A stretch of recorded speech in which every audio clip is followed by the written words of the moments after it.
Back out here in Mulvane, Kansas today, we got siding going up. The last time we were here, you got to go inside and kind of see the layout of the place and the bones going up.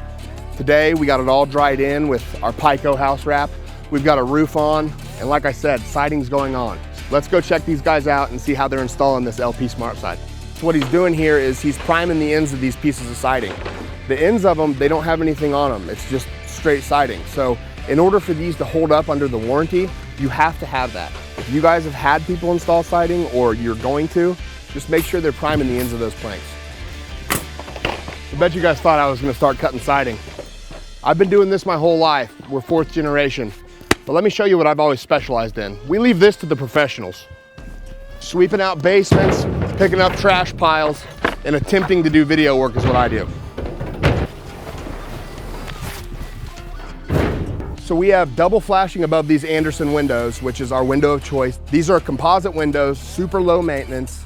They come with a SmartSun glass technology, which keeps a lot of UV rays out. They have argon in between the panes. It's a wonderful, wonderful product.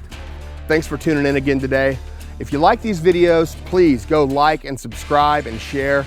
They're gonna be posted every Wednesday until the end of time. You might as well just enjoy them and subscribe to them and just see them every time they're posted. But remember, for all your home improvement needs, choose Pico Builders and Remodelers.